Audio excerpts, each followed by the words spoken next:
Okay, thank you so much for the opportunity to address this group of Torontonians who are really concerned about the police board and the services they provide to Toronto citizens. Good afternoon, everybody. My name is Miguel Avila, and I have been coming to the meetings of the police board monthly, every day for the last 6 years.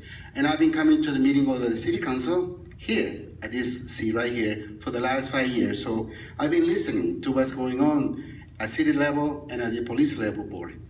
So here today, I'm gonna ask questions, having my good friend, Sean Scott, recording me. As you are responsible for the neighborhood response system or process, are you willing to make accommodations to increase support for people who have been victimized by police officers? Because currently out there, there's nothing to support a family or a member of our community who has been victims of police crimes.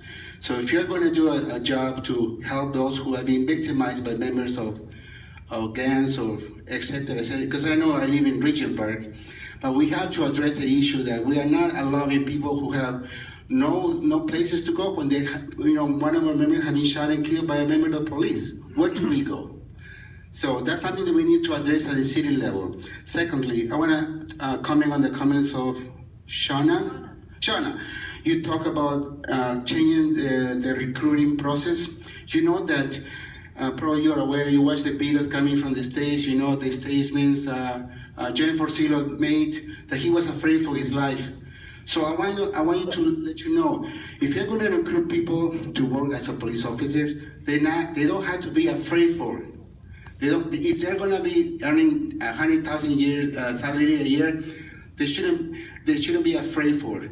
If they are not the kind of people to work working as a police officer because they are always afraid for their lives, please, they can work somewhere else. Maybe they can become mechanics, farmers, something else. But you know what I'm saying? They always claim at the court. This is a true story. They go to court and they tell the judge, "Why you killed the innocent man?"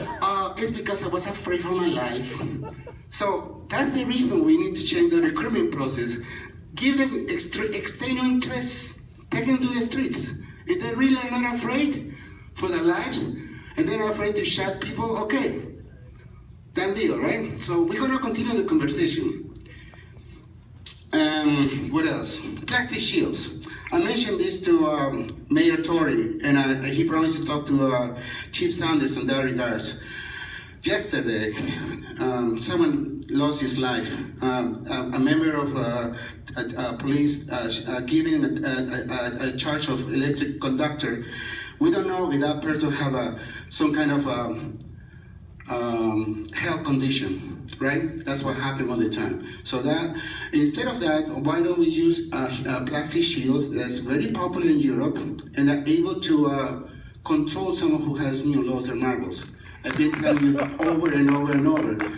And you can carry those shields in the cars. They have a trunk, because they say, "Oh, we cannot carry everywhere with my plastic shield," but they can have the plastic shields in the trunk of their car, right? It's not funny. He's right. The British police do that. That's how they deal with people with mental health. Please, brother, thank you. Thank you very much. Yes, the British police, I wonder if you're familiar with your technique in dealing with an individual who has a mental health issue and has a knife.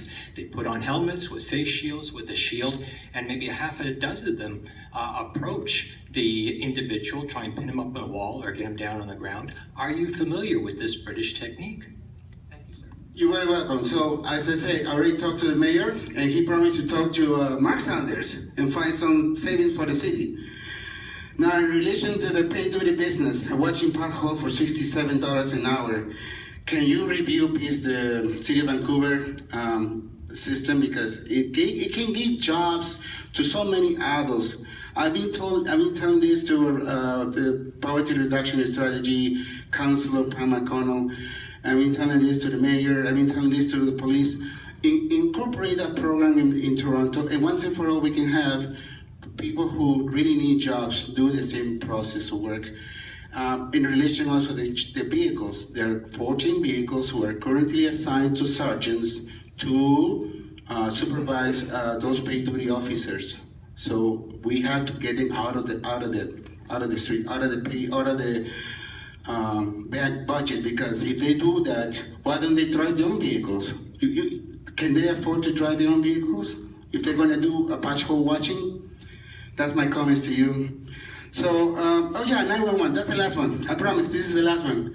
911, you call, they tell you, this is an emergency, to call a paramedic, a fire department, or police. Why don't we have one that says, is it for mental illness, or etc.? So they can dedicate people to send them over, like peer supporters. You guys have a lot of peer supporters in your house, you can make contact, and they can receive a good salary too. And help people and save lives. Thank you so much. Oh, and I wanna commend one thing, for the courage to say sorry for what happened in the past. Let's move forward. Yeah! Thank you, Miguel. Hi, thanks. It's actually nice to follow Miguel because I appreciate that he's willing